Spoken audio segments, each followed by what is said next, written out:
Flan Waha'a Tshen Malhat Lushrej, and welcome to Shift F1, a podcast about speedy race cars. That, by the way, is perfect Arabic. Just like Arnold Schwarzenegger. Meaning, his face is like a bowl of herbal laxative. Oh my god! Wow, herbal laxative, not store bought. No, that's Qatari Arabic expression, which refers to someone who wears a perpetual frown, just like everyone on the F1 grid who isn't Max Verstappen. Who isn't Max Verstappen? Oh, right, Yeah. okay. I mean, Yeah. Danny Ricciardo's almost back from injury. Yeah, he's not on the grid though. And he's coming back to us a changed man, maybe a little broken. I also would like to point out that I have never gotten such. I read an academic paper to find that Wow. idiom And this week. To find one where somebody says you look like diarrhea face or something. Yes. Cool. Yeah, and I would not have found it if not for Kagi. I'm not advertising here. I'm just so excited about the search engine that I've discovered. Kagi. Does it Do you know search about Kagi? academic papers?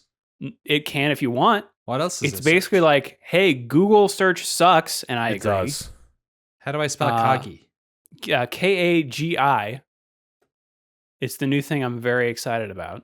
You're giving this the nod over DuckDuckGo because that's the one that Oh, yeah. everyone's like, I'm a privacy freak. Give me that Yeah. DuckDuckGo.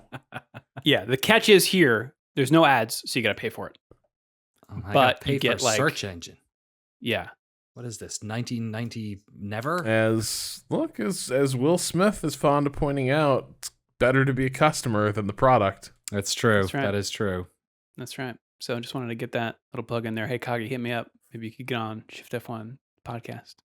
Talk Sorry, about listeners. I mean, We've already- Tech Pod Will Smith, not Oh. like no, not. Right. not actor. I don't think actor Will Smith is like releasing little cones about about like the tech sector and his relationship with users. Did you have any? Do you know any other people who have famous names? I knew two guys called Barry White growing up. Nice. You guys Nice. got Nope. it? No. Not really. No. Wait. Oh, I have one more. A friend of mine, Nikki Glazer, came on myself and Dan Reichert's podcast one time, Oh, that's right. Yeah. and she was touring with a comic, very funny guy called Tom Takar.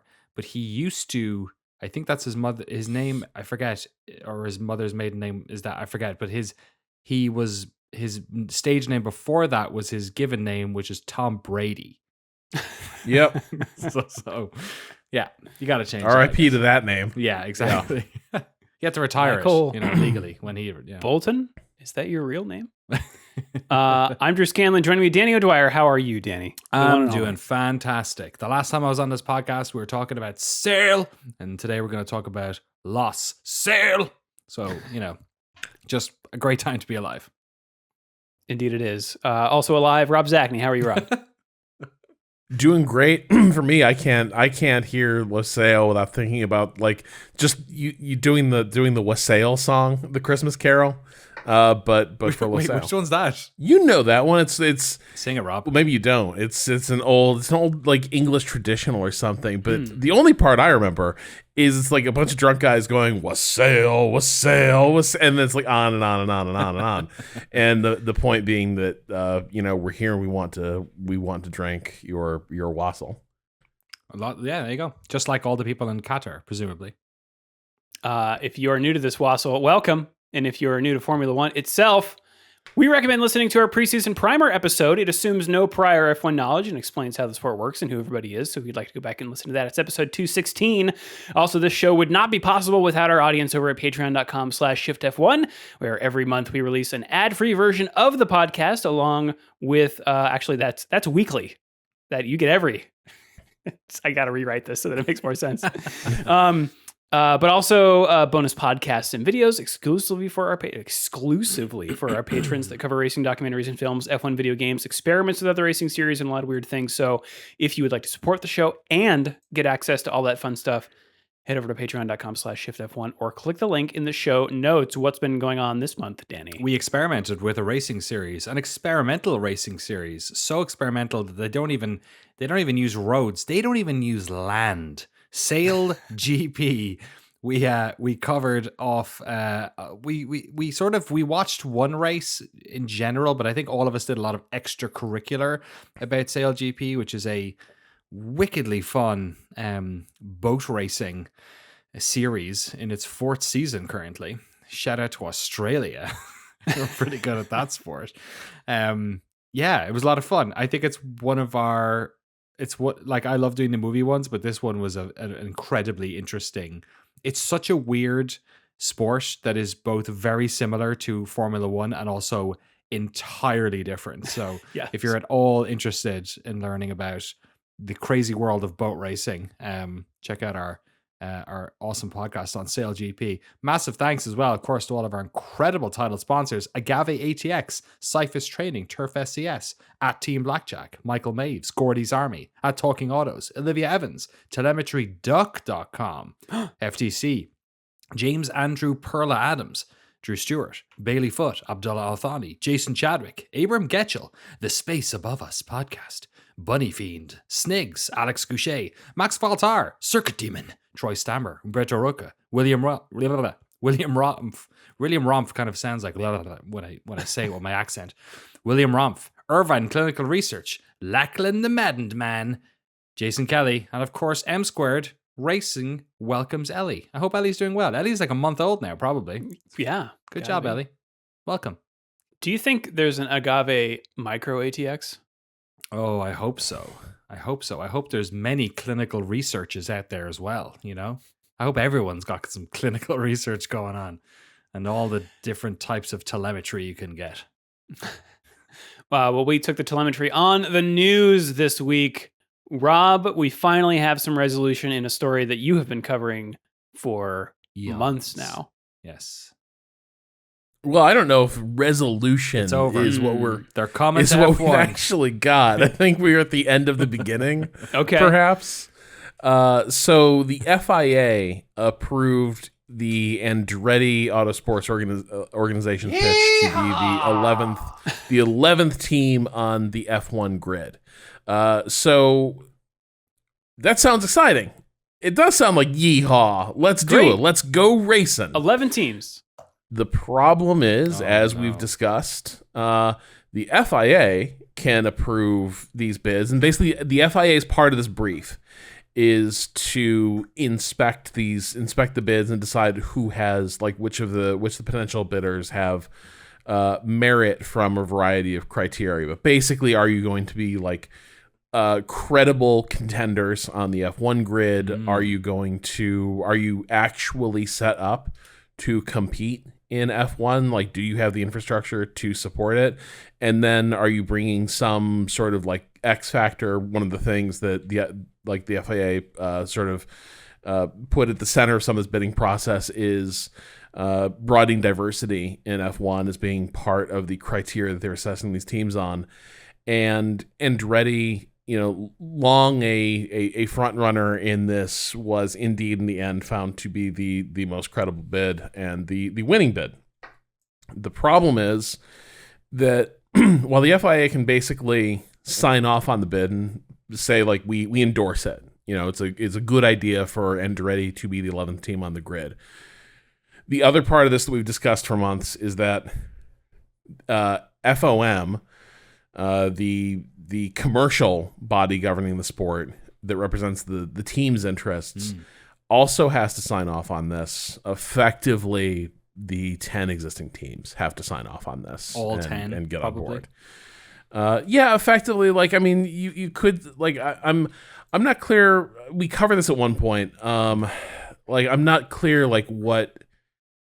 Stefano Domenicali runs the organization. I'm not clear what power he has to sort of just do it, despite what the constituent orgs want. I'm not sure if it's a simple majority thing, but they've been pretty united on this one, which is that the $200 million anti-dilution fee that is part of the Concord Agreement that runs through 2025 is not enough. The sport has grown so much that if you were to correctly compensate the teams now for what their like the value they lose in diluting F1 from 10 to 11 teams, it would be much more money than that. Which I think $600 million is a number that comes up a lot, but go on. Oh, really? Yeah, which feels like, I don't think any of us are necessarily, big fans of corporations getting paid their money. But like, sure, given the growth that we've witnessed over the past 5 or 6 years, and especially if what you're saying is that this is going to run out in 2025, which presumably if something was signed off now, the team probably wouldn't enter until earliest 2025 anyway. I can totally see how this puts them in a good negotiating position at the very least. But yeah, I wonder, do you think that's it? Is it predominantly the sticker price, or is there, because weirdly it's like, there's a lot to be said for like, does having another team enhance the general market, or does it actually continue to dilute it even going forward? So there's a couple parts of this. Like I think there's a few aspects in play here. One of them is that from the beginning, the something about Michael Andretti and the Andretti family rubs the teams the wrong way. Right. Like he just came in too hot, too confident, was trying to like whip votes in his favor. It like early on, the way that sort of people felt put on the spot, like he was being very presumptuous. But really, I think it is kind of they want more than the fee that's in the Concord Agreement. And that's kind of the tricky thing about this, is that that is there in the Concord Agreement. By law, all he should have to pay if the bid were accepted would be the $200 million, but the bid might not be accepted unless he can find something else to offer. Now, the case he's made is that he does have things to offer. One of them is that he is partnered with Cadillac. Now, that has been criticized as not being real. That Cadillac won't be like an engine manufacturer. That effectively it's going to be like Cadillac branding, right? On presumably like yet another customer team, at least in its early days. But there are people like pointing when out Tag that Heuer made engines, right, and there's people pointing out that like Red Bull's vaunted Ford partnership is also bullshit because Red Bull spun up a powertrain division, in the wake of Honda leaving. And so what Ford is going to be doing is broadly like slapping the blue oval on a Red Bull built engine. So like, there's a bit of glass houses in play here. The other thing is that like, the Andretti organization is like, it's involved with it has some very serious financial backers.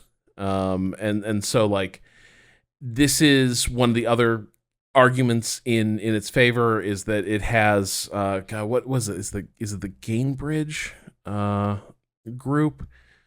I can't remember, but he has serious money backing him. But does that mean it's going to attract other more serious backers into F1? That's very much an open question. So like, we kind of end up in the place where I think we kind of could have seen coming all along, which is that from the standpoint of like, would Andretti probably put together a decent race team? Like the best new challenger F1 has seen since Red Bull, effectively. Yeah, you're right. And Red Bull bought existing teams. Yeah, probably they could. And no team wants this because it's going to be a case where they're just not being properly compensated, which you can have some sympathy for, because the payments they get from Liberty aren't going to, like, the pie will be sliced smaller. Yeah. And it's another team they have to beat. Yeah. Yeah. It's worse. It's like the reverse. It's like the amps go up to 10. What's worse than being 10th is being 11th. Like, that's really rubbing your face in the dirt. It is very funny. Some of the teams, this was pointed out in the Autosport analysis article about this that I'd forgotten, but I remember it was very funny. Teams were arguing that F1 circuits can't possibly accommodate more than 10 teams. There's just not enough physical space. There's not enough garages. Right. Which is like patently false if you look at what endurance events can do with these if you spaces. Look at F3 like there's when it's racing, it's the same weekend as F1. Yeah, there's like 90 cars out there. I don't know, bent around the back last turn. My like where I come down on this is kind of where I was last week, which is they're going to get more money. Like fundamentally, I think Andretti's organization they would want in the sport. Like you're probably not going to get a better, more credible bid than this to come into the sport. And so I think there's a lot to argue for them wanting this organization to join at more than the 200 million. And I think from the Andretti standpoint it's kind of like now or never. Like if you do have this financial backing, you can meet them halfway. And so my suspicion is there's going to be a price agreed upon. Now, the thing I wonder about is the minute he gets in, I assuming this all happens, does everyone then pull the knives out on the next time it comes to negotiate the Concord Agreement? Because that's sort of what governs a lot of this stuff, and I think might tie into some of the commercial rights stuff as well. So, like, would there be, like, at what point do the teams start arguing that, like, Liberty needs to enlarge the prize share for given that there's more teams in the sport and that they are contributing to the overall growth of the media property?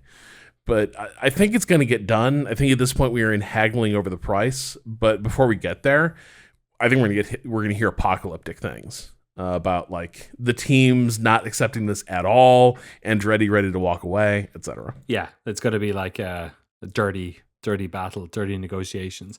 They do. It's funny though, because like I do feel a number of years ago when we were talking about F1 and teams, the conversation was very different. Where sort of there was a desire, a motivation to bring in new teams, and the worry was that they were going to lose some of the teams that were currently in the sport who were trying to keep people in who were like floundering around the bottom, right?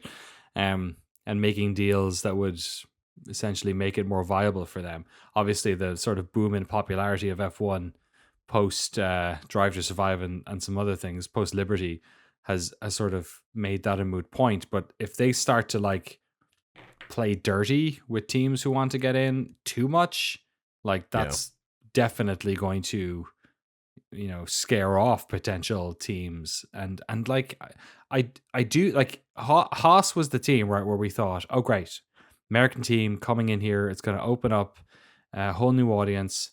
Haas has obviously had like they're not a particularly American team in many ways, just because of the drivers they've had, the engine supplier, and all that sort of stuff. So there is something about Andretti that feels a lot more like exciting from an American perspective, I think. And it considering the size of the market here and the fact that there probably is more of a ceiling on the market in North America, like it does seem like I get it if there's hard negotiating, but they really need to say yes to this one. Because if they don't say yes to this one, who would put their hands up and try and follow it, Well, maybe the move is to buy an existing team.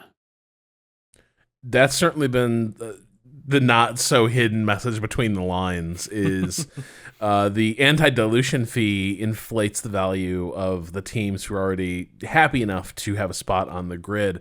And this was part of one of the options that the Roden team explored as part of its bid to get into F1.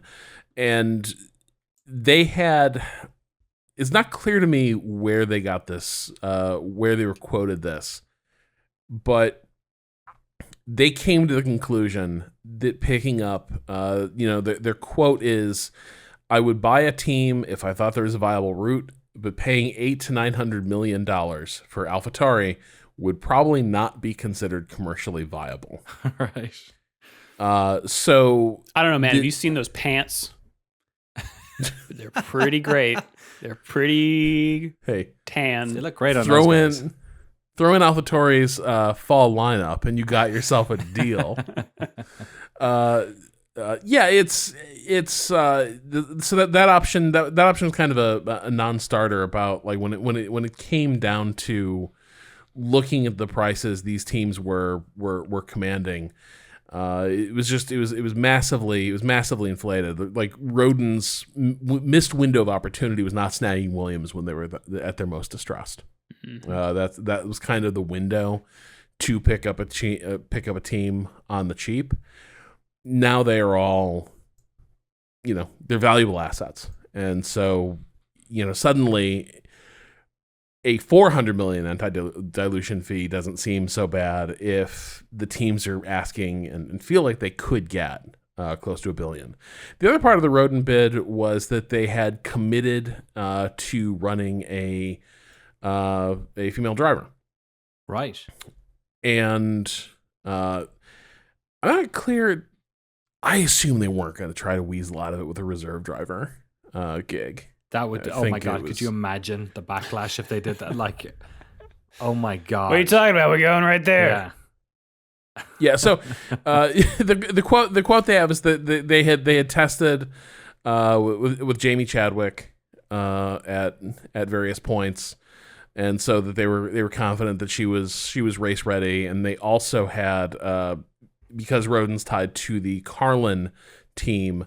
That they had deeper developer pipeline that has a number of younger women competing at various levels, and so they were confident that they could reach down there and promote from within and find a woman for one of the race seats. The bid wasn't accepted. It doesn't seem like they were as buttoned up as Andretti, but it is interesting to think about that being one of the markers on the bid, because that might be kind of what it takes at a certain point, is just do it, because there's always those opportunities to sort of shrink from this, where it's like, well, like we've talked about this before. It's very easy to blame the pipeline and systemic factors because no one knows the villain in that story, right? Yeah, it's just 100%. The pipeline is so leaky, and then we lose so many talented women early on that by the time you see who's available, when it comes time when we talk about who has like the super license points to compete at the highest level of open wheel racing, the women just aren't there. It's very easy to say that, like no one's the villain in that story, but at the same time, like making the proactive choice to be like, we're just going to do it, especially when you consider how often the guys who get these nods basically are busts. Yeah, or like, especially in the case of new teams, how usually at least one of those drivers is a paid driver. You know what I mean? Like, yeah, like the pipeline for Pasta Maldonado was an oil pipeline that was paid for. You know what I mean? Like, and granted, he did get a podium eventually, but Pastor was legit. I think we can he was. Look, this is a Pastor affection zone.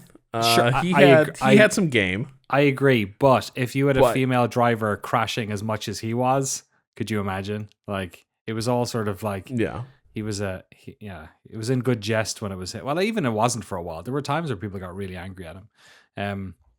Rodin, I didn't know what they were. I looked up I knew they did cars and stuff. I guess they kind of make like they do cars. And I knew they did cars. That's what I'm saying. I was like, it's a rich person company. That's why I've never heard of it. So they make but they make like open wheel cars. Like they make like fancy like track cars. Are they like the Dallara of New Zealand? It's kind of like, you can get a 675 brake horsepower car that sort of looks like an F1 car, and you can ride it on their track, public roads, track or whatever. It's their main one. It's called the Rodin FZ, and then they have a sort of concept car, which I think is maybe has a bit more hybrid nonsense going on in it, which is called the F0. So I just wanted to mention that for all the hot gamers out there. Nice. Well, Danny, speaking of rejoining Formula One. Speaking of Danny's too. Danny Ricciardo. Danny Ricciardo hurt himself valiantly getting out of the way of a crash in the Netherlands, which was quite a while ago now. The Dutch Grand Prix was back in the end of August, right? It was the first race back after the break, and that's where Ricciardo hurt himself. And we kind of knew he was going to be out for a couple of races. At the start, they were saying he's definitely going to miss Italy because that's like the next week. But he might be back for Singapore, but probably not. He might sing out Singapore too, because Singapore is a particularly tricky one, I think, if you've busted your arm. He did sit out Singapore, and then he did sit out Japan. It turns out he is now also going to sit out the Qatar Grand Prix coming up this weekend, despite the fact that it was a nice 2-week gap between that and Japan. And it looks like he is aiming to come back for the United States Grand Prix, which is another 2 weeks after Qatar, which is the fifth last race of the season. We got a quote here from Jonathan Nettles. Says he's still going through that recovery phase. We're still talking a while away, so we wouldn't want to put a target on it. The recovery is going well. We've got some simulator work planned before return. The simulator is a very good representation of the car, all of the loads, etc. I think the final decision is more than likely going to come from him rather from us. So this, obviously, a lot of this is sort of like assumed because we now know that he's signed up for next year, but it definitely seems like, look, there's a big change to the car coming next year. We're going to have Daniel working on that one. Like, it'll be great to get him in the car a little bit this year so he's not like completely rusty, but obviously the most important thing they're talking about is not damaging him going into a new season. So, what's the big deal if he doesn't race much this year? So for the moment, he's a big fan of the United States Grand Prix. He definitely wants to do Las Vegas because he was sort of one of the early champions of that one. But we won't have him this weekend, and we'll see if he's going to be at US. Doing Vegas but not having to drive might be the ultimate play. Just being there as a vibes guy, as part of the Red Bull entourage. But I don't know, like Danny, I think last week you alluded to, if you're like, given that they all got contracts, there's no rush for this guy. No. Both in terms of like the rehab, but also, do you really want to do you want the stories comparing you apples to, apples and oranges, you and Lawson right now with your busted up arm and Lawson having this like really good showing? Yeah. I would just kick back and just like, it for hurts. rehab. Still, yeah, like just come back in a place to get like where you can get some of that testing experience, get some good reps. But I would not be in a rush to like put weight into what is going to be an obvious like comparison both between those two, and then also the Sergio Perez death watch situation. Yeah, that's true. Yeah. Not a good shout. Definitely, that's a good shout. Not a good look for him. And Mexico's coming up as well. It's 2 weeks away. We've got Austin after this. Sorry, 2 races away. We've got Austin after this one, then Mexico, Brazil, and then back to Vegas. So we're in the Americas for like 4 races in a row, and then back to the Middle East for the Abu Dhabi Grand Prix, as has become tradition. Yes, indeed. Well, also on the Death Watch, Logan Sargeant, the only driver to not have secured a contract for next year. We were wondering last week just how close he is to jumping off of the walking the plank. James Vowles, though, his team principal at Williams, has put out a Vowles verdict video on their website, which Autosport is quoting here, where Vowles addresses this quite directly. He says, Logan has very clear targets that he has to hit before the end of the season, and we're working with him continuously. This is not out of the ordinary. I mean, drivers, they often built into contracts will have targets. That's the important point. We're working with him. We want him to succeed, and we want him in the car next year. This is very much on us as well. We've taken someone straight from Formula 2 without any significant testing, put a day and a half in Bahrain in this car, and then wished them well on a season that has been awfully challenging for rookie drivers, full stop. Regarding his, so now Vals is talking about his Japan form despite his qualifying crash, quote, there were some very positive signs to take out of it.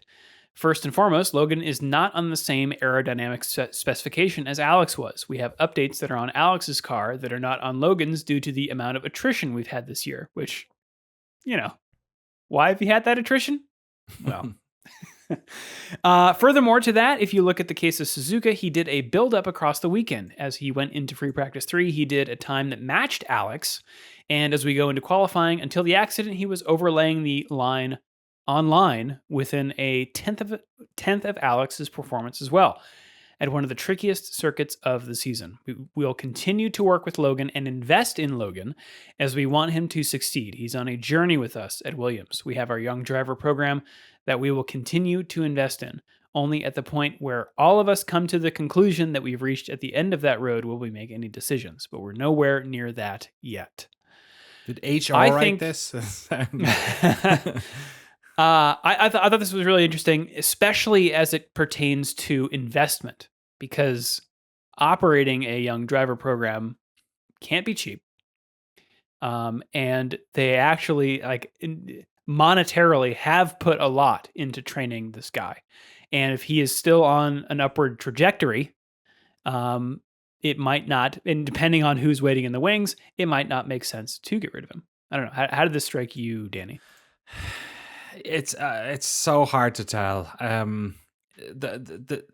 I hate reading this sort of stuff because I just look at his performance, and it reminds me a little bit of the way I felt about Yuki in his first season, where I was just like, it's just a matter of time. You know what I mean? Like, well, there's the cutthroat world of Red Bull does not apply to a lot of other teams, and you sort of have the sink or swim nature of it doesn't really tend to happen. They can't afford to just get rid of drivers and bring new ones in. And Sargeant has definitely been inconsistent, I would say. I don't feel the same way about it maybe as I did with Yuki, but also Yuki's had like 3 seasons and is a different driver now and is way more consistent. So there's definitely that element of, they have to learn how to drive these cars, and it's unfair, especially how young they are coming into the sport, to ask them to swim so fast. Yeah, I don't know. I think it would be, I think both, it would be cruel for him to lose his seat.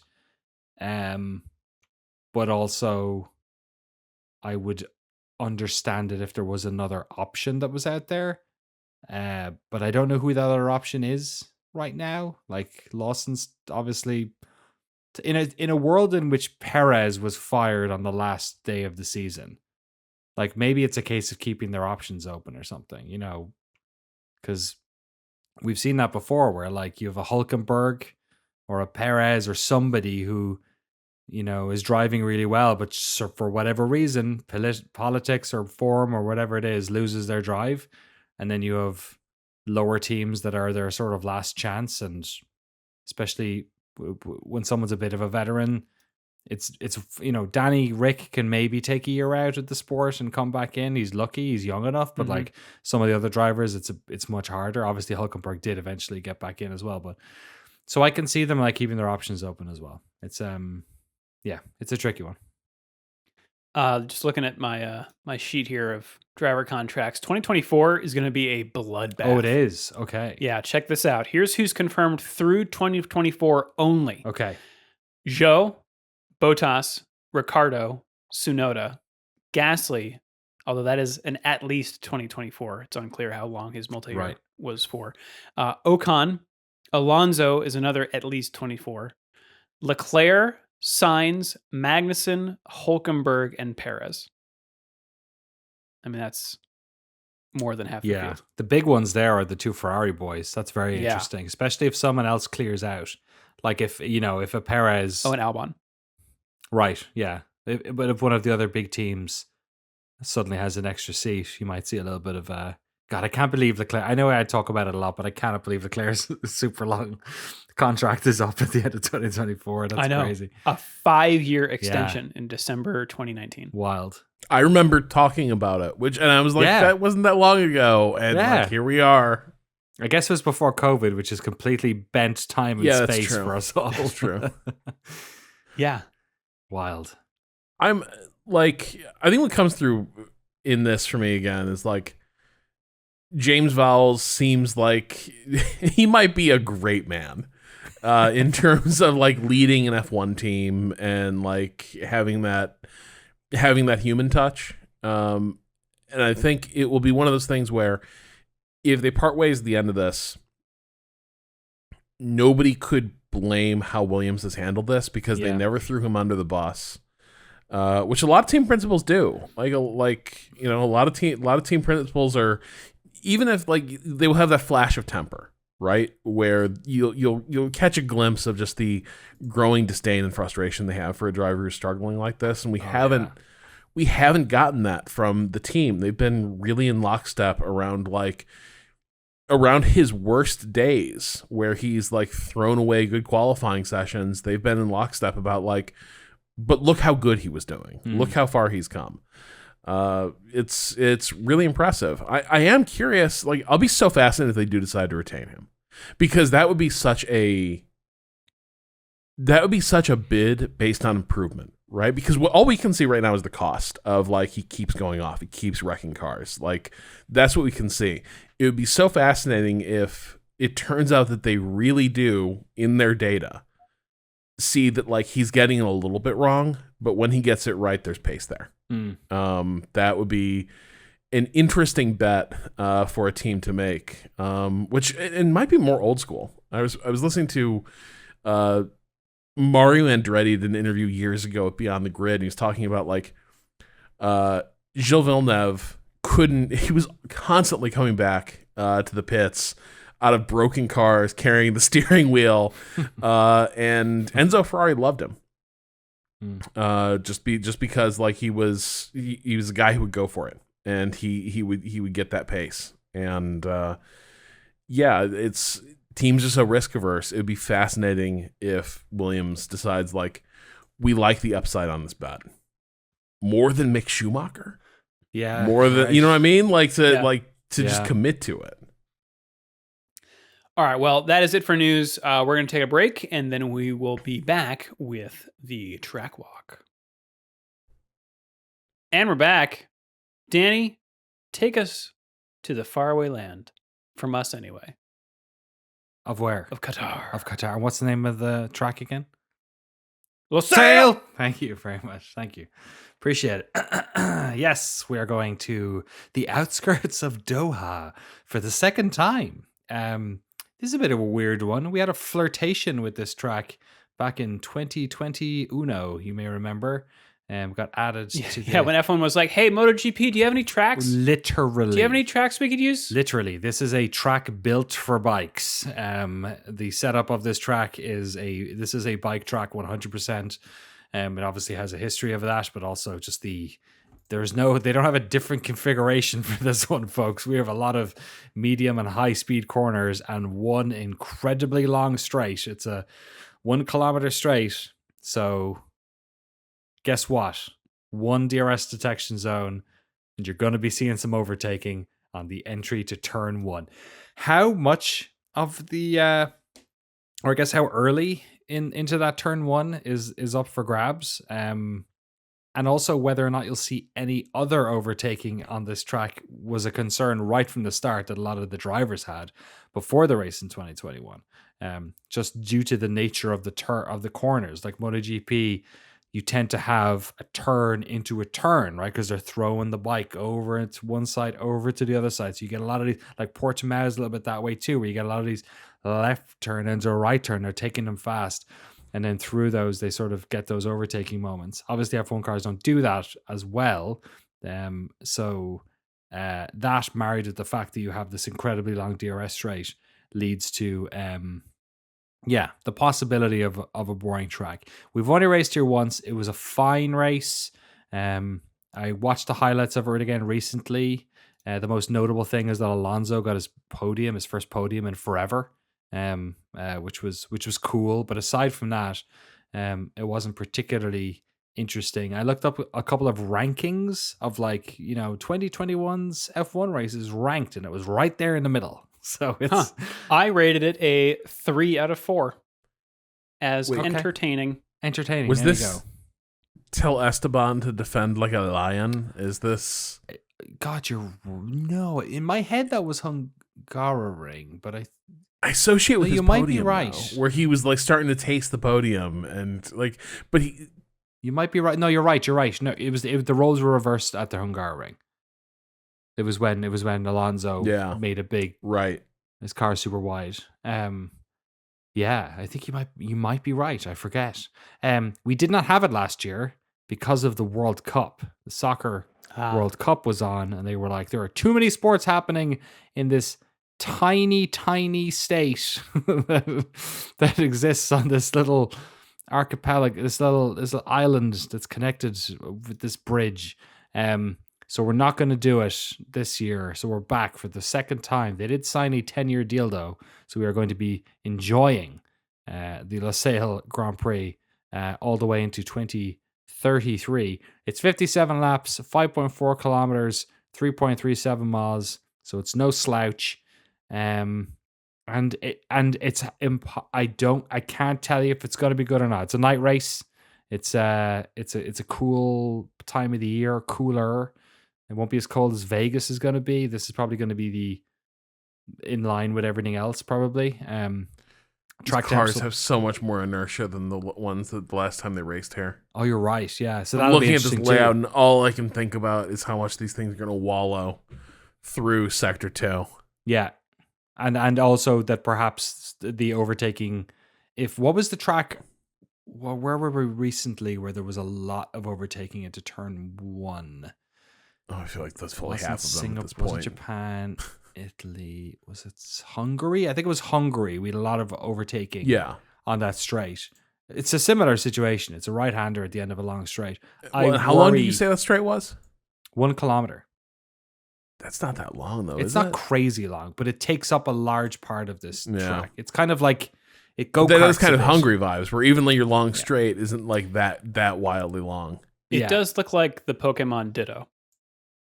Does it look like Ditto a bit? Yes. The other thing to mention is there's only one DRS straight, which means there's only one part of the track where they're deploying their energy. So you know what I mean. This is it.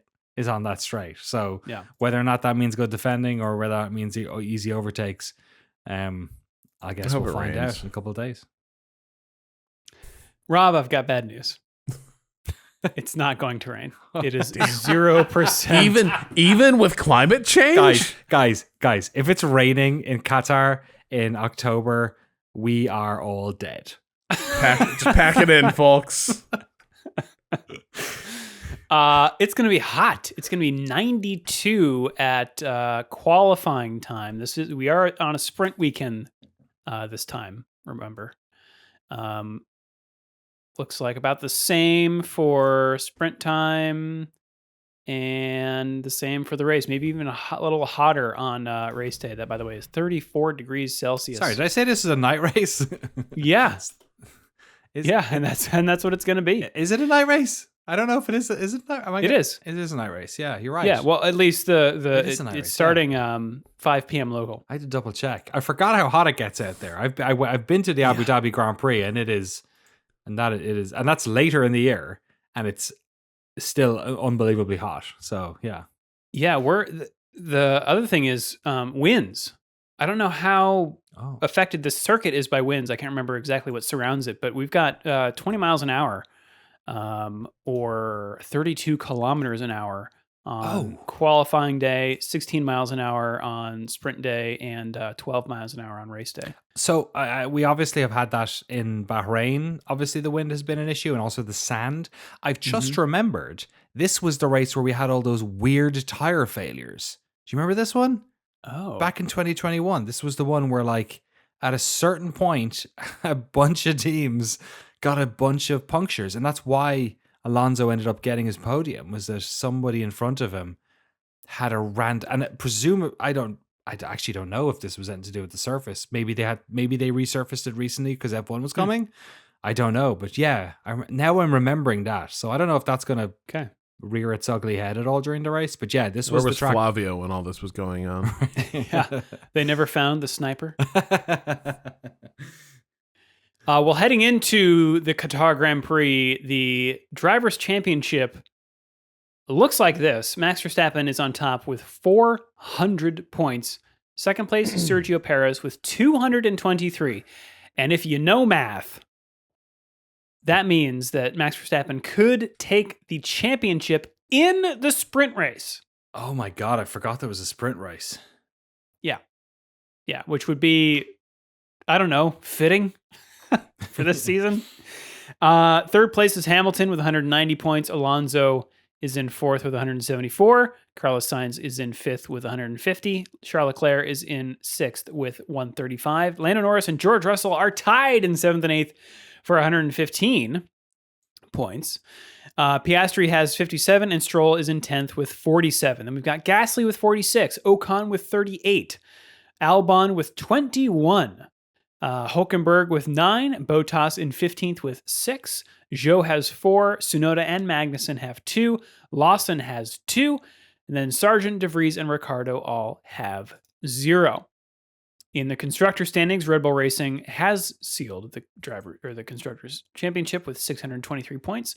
Mercedes has 305. Ferrari has 285. That is up for grabs. Yeah. Aston Martin has 221 in fourth place. McLaren has 172. And to hear Lando Norris tell it, that's also up for grabs. Fourth place. Alpine is in sixth with 84. Williams is in seventh with 21. Gene Haas and team are in eighth place with 12 points. Man. Alfa Romeo has 10 and Alfa Tauri has 5. How about Williams with 21? They couldn't buy a point for like years, I know. Right? It's great. It's pretty cool. Yeah, I'm happy for them. I'm bummed for Haas though, especially Hulkenberg. I mean, he's done really well. He's been the better driver. He's gotten more points, but it has always felt to me like next year is going to be the year. 100%. That's the optimism is what kills you. You know what I mean? Maybe they are the American team. Exactly. Yeah, the best, the highest optimism of anyone on the grid. Well, this year's been frustrating because they can't build a race day car. Like, yeah, you're right. I remember Yeah. I was faked out for race after race where I was like, damn, Hulkenberg is getting the Right. work done in qualifying. Like, this is it. This is the year of Haas. Yeah. And then it was like you just watch them converge on the track because the car just has such a terrible pace that it was like, well, quality was a waste. I don't know. They never figured out they've never figured out how to have a car with decent running pace. Yeah. But they've learned how to stop crashing them this year. So that's pretty cool. That's a plus. If you'd like to join our fantasy league, you can do so using the link in the show notes. You can also send us an email at shiftf1podcast@gmail.com or f1.cool/emails. It's been a while since we read them because we've had so many races going on. That's true. But, Rob, take it away. Lots of people writing in with travel plans or circuit experiences. But since this one is so germane, I thought we'd lead off with this. Xander writes, "Hi, gents. As a resident of Doha, I thought I'd pass on my experiences attending the 2021 Qatar Grand Prix. As with anything that takes place outdoors in this part of the world, heat is the first thing that springs to mind. The 21 GP was held in late November, and the humidity was relatively high, 70%. Oh. The temperatures were only 27 C, 81 Fahrenheit, which is Chilly. low for Qatar. We're looking at in the 40s of humidity this weekend, by the way. Okay. That's a mercy. Conditions were ideal for sitting in the grandstands from late afternoon into evening. With this year's race taking place in early October, expect the humidity to be much the same, but temperatures to be higher. There's every chance spectators will be a sweaty mess, but that comes with the territory, living in Doha. The event itself went smoothly with everything running on time as expected. Seating options were fairly limited at the 21 race. I sat at the grandstand on the main straight, but major upgrades and expansions have been made at the Losail circuit since. This year, I have seats in the newly built Turn 2 grandstand. Amenities of the circuit were good, plenty of merch, food options, and bathrooms, but for anyone traveling to Qatar, don't expect to be able to get alcohol at the race. For anyone attending, I strongly recommend catching public transport to the race. Last time around, I caught the metro to Lusail Station and got on a free shuttle bus to the circuit, which was about a 20-minute ride. Service was quick and efficient and a much better option, considering a friend of mine made the foolish decision to try and drive to the track and arrive not too long before the race was meant to begin. She missed the start of the GP after getting caught in traffic, then had to give up on seeing the race at all when she found all the car parks full. No! Oh, no. Only downside to public transit was that after the race, all shuttle buses were held at the circuit until the VIP attendees had been allowed to drive out in their private cars. That kind of thing is fairly common here in the Middle East. Wow. That's awesome. That's great. Thank you, Xander. Thank you. I can't admit.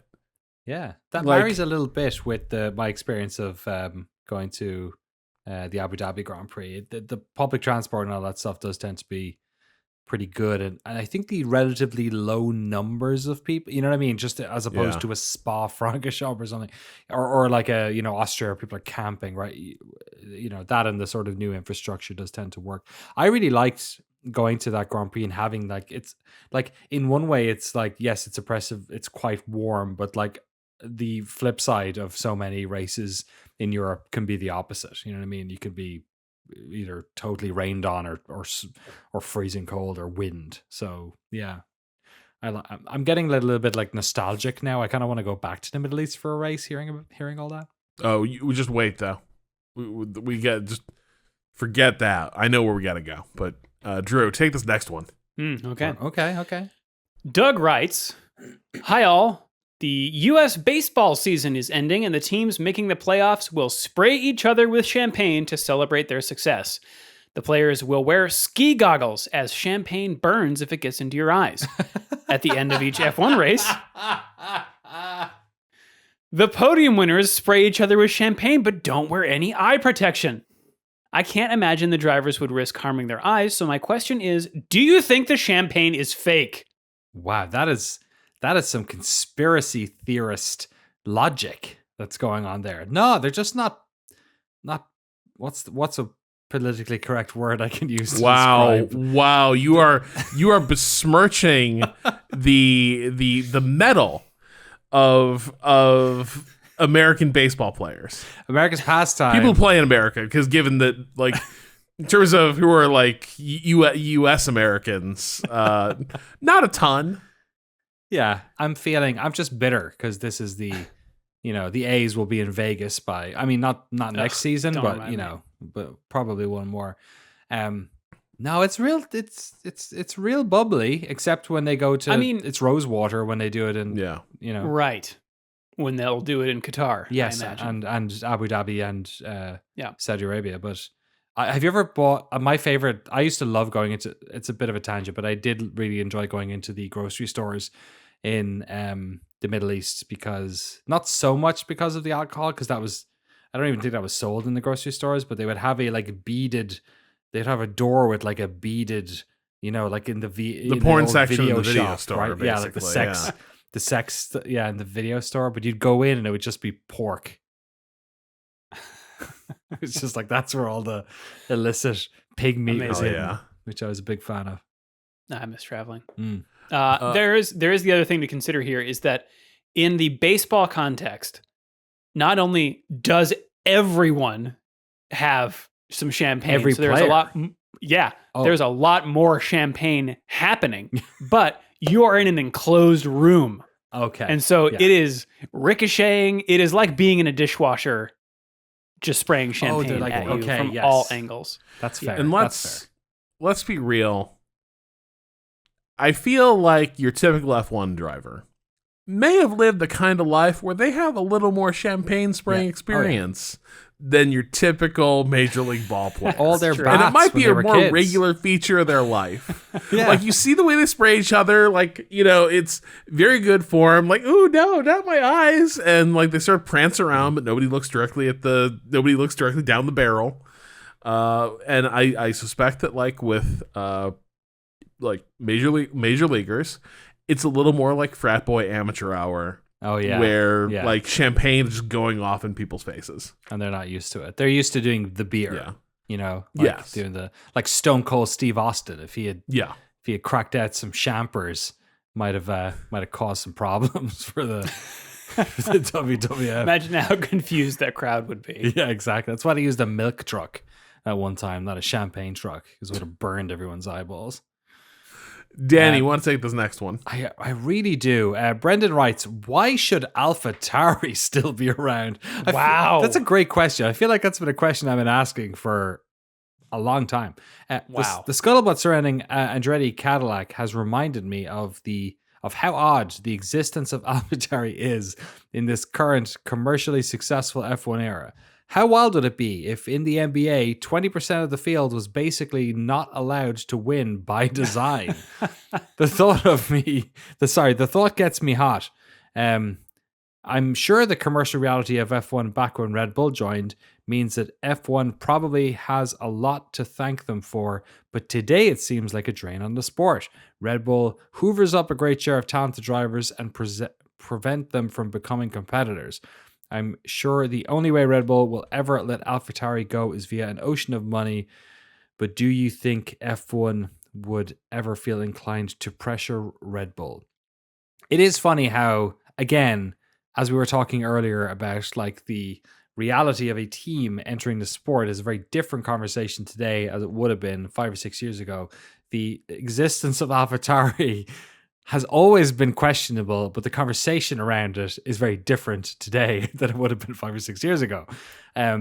Today, you look at it, and you look at it and you go, wow, like they're not letting other teams in. You basically have this like this lower team. But here's the thing, that it used to be more of a feeder team. I feel like since Perez signed, that has not been the case at all. And also you could argue that before Perez signed and you had this travelator of drivers coming through, and the experiment didn't work, knocked back down. Yeah, exactly. Yeah. They messed up their own timing or something. And I'm not an economist, or I don't have a degree in business or anything, but I do wonder if just having two teams on paper at a certain is just worth so much that it makes sense for them to have it rather than sell, or just that they work and operate at an economies of scale that makes selling their team really inconsequential, and it would make more sense for them to have the two of them. I don't know. Like, you have to imagine that at a certain point, there's going to be a peak in this market. The global economy has somehow survived 2023 without some sort of, catastrophic economic collapse either in North America or Europe or anywhere, which would, obviously have a massive effect on this. But like, surely the growth of F1 and the growth that we're experiencing in the West at the moment, and I guess globally, is not going to persist for that much longer. I don't know. I don't know if on the books it's just not worth it for them to sell. But it does call into question, rightfully, as Brendan says, like, it is kind of silly that they do have this like also ran team when we're having these big conversations about whether or not Andretti should come in. Yeah, but I mean, it's totally, I don't know, if I was Red Bull, I would want to keep it. Like, if you've got it there, why not? It's a popular fashion brand. The pipeline model worked until it didn't. But like, if you look at how many drivers still on the grid came up through that program, that's fair. It's a lot to a degree. I think a lot of F1 has benefited from the fact that Red Bull has produced more competitive drivers than they literally knew what to do with. Yeah. Now everything was thrown off by the way Max's succession was sped up, and then the missteps they may have made in trying to fill the seat alongside him. But like, it's broadly as a feeder team, it's been one of the better contributors in the sport. I think the other thing is, basically the case I'm making here is that AlphaTauri is Oklahoma City. Like, we're going with the NBA example. Like, everyone is like, Oklahoma City, good for you. You do such a good job scouting talent and getting those good players and really being on the cutting edge of what's going to happen next. And then when those players are ready to be real NBA stars, they go somewhere else. So to a degree, like, I think a lot of sports have these like second tier franchises where there's nothing in the rules. There's nothing in the rules saying the Charlotte Hornets can't be NBA champions. It just isn't going to happen. So I think there's a bit of that. Can you say that about them now, though? Like, considering the driver lineup, I guess, if we take imagine Danny's in that seat. I think the driver lineups have generally been pretty good, and I don't think they mean to be this bad. like when they have been competitive, because there have been a few seasons where they stumble into a position where they're competitive with Red Bull. Like they show some deference, but like they race to win when they smell blood in the water. They go for it. They just are a midfield team, and they were before. Like effectively, this Bernie Ecclestone begged Dietrich Mateschitz to buy the Minardi team when he was coming in. This was part of the deal. The Minardi spirit still lives in there. The Minardi spirit is not a front-running F1 team. It's a middle-of-the-pack team. So I don't know. I think to a degree I would love it if I always want to see more killers in there, right? I always want to see more like top-tier teams. The top tier is a hard place to achieve in F1, as we see. Like McLaren fell all the way out of it a couple times in the last decade. It happens. It's hard putting together a good program. Right now, they aren't down in the dumps because Red Bull doesn't set them up to win. They're down in the dumps because like everything went wrong in their car development, and like it's been a brutal season for them. Them's the breaks. Indeed. We got two more good race day emails. Well, so we have an accounting of Zandvoort, and Oscar from Stockholm has basically, this is where we got to go. Okay. Oscar writes, you asked for people to write in about experiences at Zandvoort, and I'm only happy to oblige. My dad and I have a tradition of attending one Grand Prix every year, and this year we decided to go to Zandvoort. Some background. The last 3 GPs we've attended were Germany 2019, Belgium 2021, and last year we went to Monaco. Nice. If you haven't spotted the common thread between these events, it's that all 3 of them featured what can only be described as torrential rainfall. Oh, he's right. He's right. Germany 2019 was so bad. We were seated in a covered grandstand. It was one of the greatest races of all time. But I think you would agree we've had pretty bad luck. Was that the year with the where they all kept slipping the Lederhosen? Oh, sorry. Those two. Yes, that too. Yeah, right. Oh my it was God. Hockenheim, right? Yeah, this was the night the Mercedes the drag strip. Complete unraveling. Yeah. At Hockenheim. Yeah, it was great. And Hulkenberg. Oh yeah, no. yeah. And there was that slick apron on the track. It was so good. Yeah. So first, some notes about the track. Zandvoort is a fantastic venue for attending a Grand Prix. The train stations to Haarlem and Amsterdam are absolutely fantastic. From Amsterdam Central Station, it's a 20-minute train journey from Zandvoort to Zandvoort, and you can check in and out of the trains with your credit card. No tickets needed. Wow. For the race weekends, they also had lots of extra trains called the Max Express this year. So getting the track was shockingly hassle-free. We also encountered basically no queues to get through the gates to the track. Wow. Track itself, as you know, is essentially located on a beach, so you're walking around the arena basically on sandy roads between the big sand dunes, which were a bit cramped at times. Like all GPs, there's a lot of walking required, but I described the experience overall as excellent. I've never been to a venue that more competently handled hundreds of thousands of people attending a GP at the same time. Even the internet worked. Wow. This was the first time we've been able to use the F1 timing app while sitting in the crowds. Amen. I don't know how the Dutch do it, but they can really pull this stuff off. It's the absolute opposite experience of visiting Spa, I can assure you. That's very impressive. Yeah. Sold. We're going. Now, for the race on Sunday. It had been a light rain on and off for most of the morning, but as the race was getting closer, we were pretty hopeful. For the first hour before the race, there'd been basically no rain. The sun peaked out at times, and the race started. I'm remembering it now. The rain came. It wasn't that bad. It stopped for a while. We sat at rapt attention for most of the race. Then we started hearing on the loudspeakers ominous things, like engineers saying things like heavy rain coming in 5 minutes, or even that the rain had already started. We didn't feel any raindrops. The sky was a bit dark, but it didn't look that bad. Just to be safe, we put on our ponchos anyway, just to be safe. Then it came. Oh my God.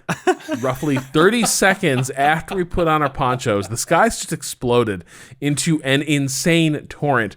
I'm not sure how it appeared on TV, but being in the middle of it was an experience, that's for sure. It was extremely windy as well, so the rain was basically going horizontally, pelting our faces. Rain ponchos only do so much, and we were pretty quickly soaked. Despite the rain, both me and my dad loved going to Zandvoort and would recommend it to basically anyone living in the region. P.S. They played the Max Verstappen song on repeat all weekend. I've not been able to get Super Max out of my head. It's illegally catchy. Amazing. Somebody else wrote in similarly charmed experience as Zandvoort. I think John was the emailer. Went with his son, but like, it sounds like so many people have written in with experiences like it's a fun experience, but like basically also miserable in so many ways to attend an F1 race. This sounds charmed. That's great. Huh? That sounds wonderful. I imagine even if you're not a Max Verstappen fan, just the fact that everyone there is really excited was probably infectious. Yeah, you might be for the week that's in it. You know what I mean? Yeah, it might be fun. Stick on a bit of orange. And then, Danny, we got one last one because somebody finally did what we didn't have the guts to do. Oh my God. The guts or the funds. Joe and Aaron, right? My wife and I bought a F1 Vegas race package. Oh, wow. Yay! There's a question mark at the end of the sentence. My wife Erin and I are big fans of the show and massive F1 fans. It served as a meaningful distraction as we are deep into our IVF journey. Oh, fair play. Best of luck, folks. Throughout this arduous process, we've had many discussions about our shared bucket list items. Top of that list is to attend an F1 race. Partially due to impulse and partially due to me just turning 40, we bought tickets to the inaugural race in F1 race in Vegas. We can't wait. We want to share with you all the details along the way so you have some reference points should you decide to mention them on the show. Details are below. First up, we purchased the F1 PG1 grandstand room and ticket package at Mandalay Bay. Wait a second. So when we were looking into this, Danny, yes, you couldn't just buy a ticket. No. Right? There were so many of these packages around. There were, but is this them not buying grandstand tickets? Is this them buying a hotel room that overlooks? Or is this I don't know if it overlooks. I'm going to keep going. Yeah. Total cost is, oh my God, down to decimal points. Total cost is $7,189.24. Oh! And includes the following: a 3-night stay in the resort room. Wait, this isn't bad at all. Hold on. Room. Okay. 4-day race tickets that include the opening ceremony. We will be seated in the East Harmon zone. Okay, so this is the areas you go to, the tickets, which are main grandstand seats, includes the start-finish straight and the first 4 turns. I think there's only 2 zones, if I remember, when I was looking at the tickets, and that's the best one. We won't know the exact seating assignments until 24 hours before our hotel check-in. That's weird. That's bizarre. Of the $7,189.24 we paid, $1,535.74 was for the room. The remaining $5,653.50 were for the tickets. My goodness. This is a splurge for sure, but one that will cherish forever. More to come as it gets closer. Joe and Aaron, thank you very much. Please email after the race to let us know how that went. That's great. My wife has been telling me, because I'm finishing a bunch of big projects at the end of the month, and she's been saying, you should go to that race. And then I was like, a couple of nights ago, or maybe last week, I was looking up information about it. The hotel prices have like fallen by 50%. Since when it was announced. When this came in, I wondered. I feel like these prices are lower than what we were looking at earlier in the year. So because I remember it was like just unfathomable that someone would do this. But if you're saying like a couple, all-inclusive weekend, nice room, pass to all the racing stuff, $7,000 all in, like that's expensive. But for a big Vegas bash, that doesn't seem as wild as I remember it being. If it's your fourth, if it's your 40th birthday or you say it's your honeymoon or you can justify. Well, if you're deep in ways. IVF hell, you Yeah, get that's true. you get a pass to do whatever you want, right? If you're spending all that going money and emotional energy on that, then you know what? Probably spending this much on something is going to be more fun and will get you the results you need for sure. Yeah. Is probably I 100% can see the reason why they do that, especially because there's only one first, right? And this is why I'm so That's excited true, that Joe and Aaron have decided to write in like a play-by-play, because not only is it the first one, it's so weird. It's a weird. It's in the middle of Las Vegas at nighttime. It's at like 11 p.m. It's just this strange. It's gonna be cold, and this is why I want the way I wanted. I kind of want to go, but what I want to do is I just want to book the hotel. I want to get it because you can stay at like the Venetian in Vegas for like the same price as like a Holiday Inn in San Francisco. Like it's not that bad. You can get a nice room in a bunch of these hotels for like $200 a night. Like it doesn't have to be crazy. So if they're tumbling down a little bit, and I'm not, ideally you'd get one that you can see the room, or you just go to like an F1 party, you know what I mean? That's going on, something like that. Like I'm trying to figure out how to because it's if only there were any sports bars in Las Vegas, right? Like that. Maybe that's what I should do. Is just because it's like a 45-minute flight, right? Like it's not that far from here. You get a cheap hotel or a nice hotel, and you just like soak it in. I don't know. Speaking of soaking it in, you all remember the Sphere? Yes, right. Yes, I saw. Are you going to mention Ireland's favorite band or least favorite band? Oh, are you two playing the Sphere? Yes, you two have done a night in it, and Irish Twitter was full of. I mean, people in Ireland kind of don't like you two because they were because of tax reasons. But they had a show there, and it looked pretty badass. Well, they're so if you aren't familiar, they have just built this giant sphere in Las Vegas, which will feature prominently, I'm sure, on the broadcast feed, because the track goes right around it. It's an LCD sphere. So on the outside, sphere. it's a bunch of little lights. It's a big, basically a spherical screen. On the inside is, I guess they do the same. There's like 20,000 seats, and they do musical acts. And the screen is on the inside too. So they interiorly project like crazy vistas and stuff for the concerts and shows.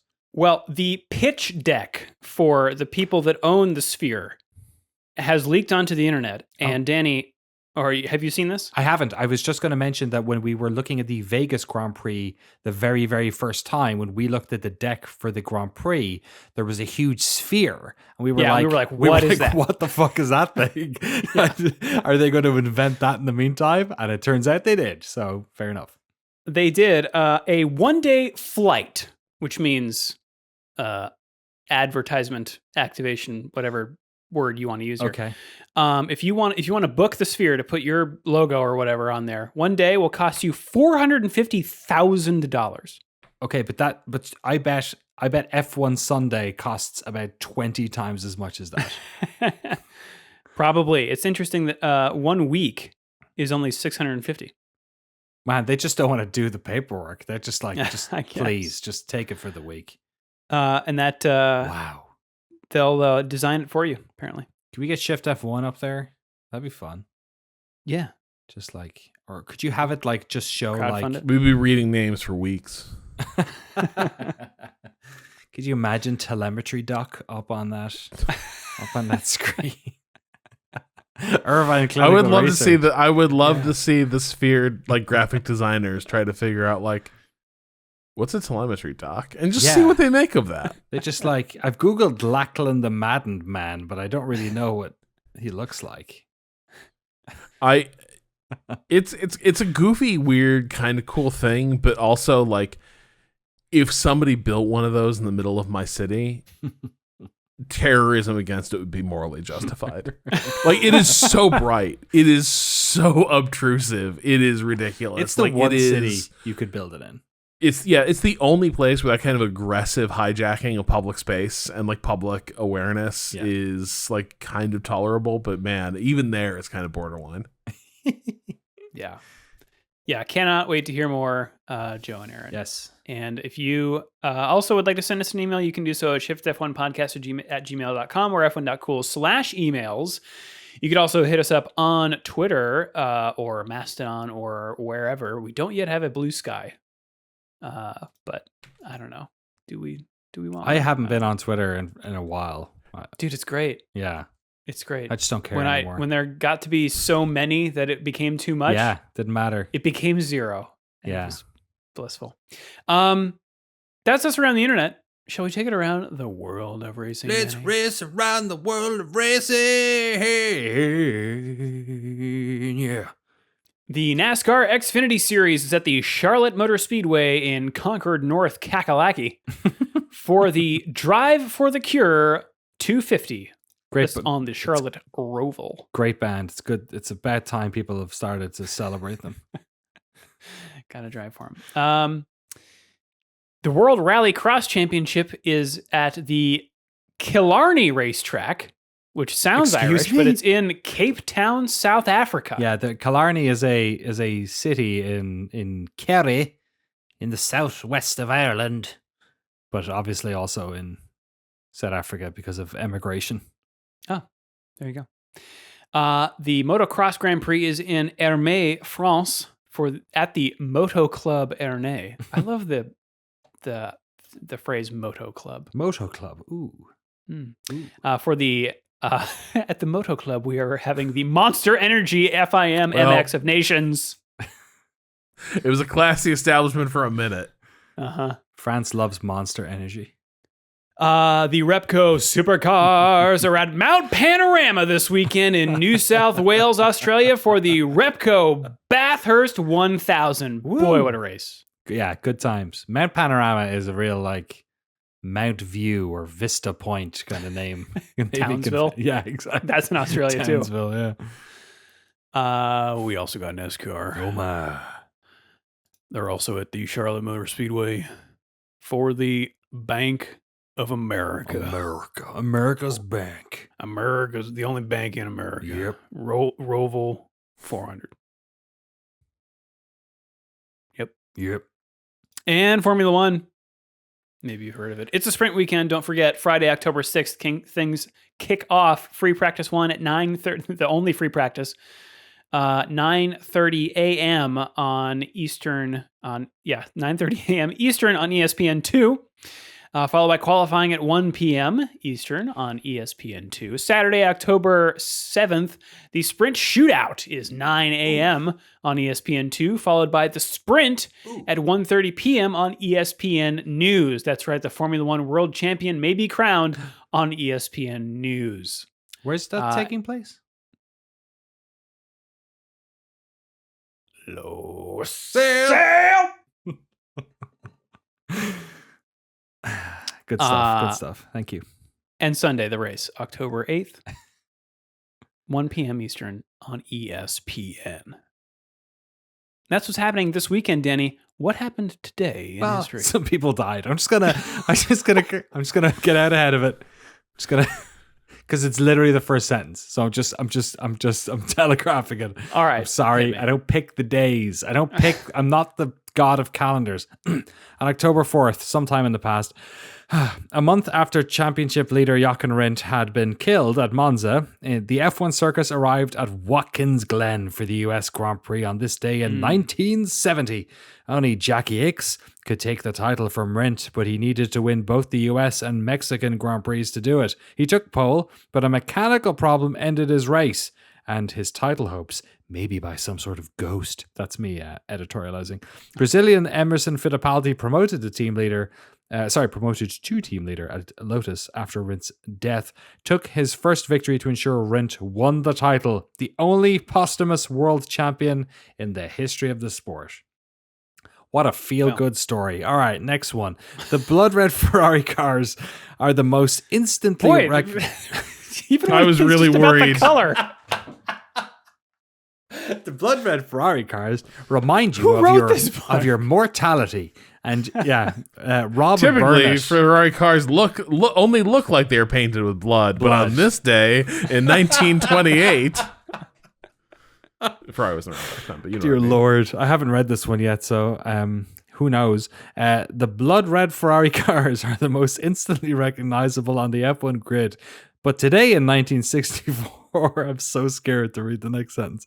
The cars ran in the United States Grand Prix in an unfamiliar blue and white color scheme. Enzo Ferrari was in dispute with the Italian National Automobile Club and so entered his cars in United States colors rather than the Italian red. His lead driver, John Surtees, finished behind Graham Hill. Presumably both of them survived. Well, I'm sure they would mention it if they didn't. Oh my gosh, that's pretty funny. That's pretty funny. Enzo was just like, no, we're American this week. Oh, that's good. Yeah. Yeah. Well, Danny, heading into Low Sail. What are your thoughts? Well, I'm disappointed we won't be able to do that joke for another 12 months. But, well, actually, I guess next week we'll be able to do it. So, And we're starting a spin-off SailGP podcast. SailGP is good. People should subscribe to our Patreon. Anyway, yeah, I'm going in with low expectations. I'm glad it's a 2-race weekend. Maybe that'll mix it up a little bit. In many ways, it would be fair and sort of appropriate if Max secured the title during the sprint. Yeah, I hope it's a fun race. I'm going in with low expectations, and I hope to be sort of surprised by them. Rob? I'm just on the Vegas Grand Prix website pricing tickets now. Like, I'm sorry. I'm like, this seems like it might be achievable. It's not. But like, they're only doing one of these the first time once. Have you been to Vegas before? Yeah, a few times. It's good. I good like time, Vegas right? a lot. Yeah, it's a good time. Well, maybe if Verstappen wins, we can just kind of like, okay, that's done now. Maybe now we can enjoy ourselves. I don't know. Yeah, I'm with you guys. If you'd like to support the show and get access to all of our bonus episodes, the ad-free version of the podcast, and the official Shift F1 Discord, you can do so over at patreon.com/ShiftF1. Have a good race weekend, everyone. We will see you all next week.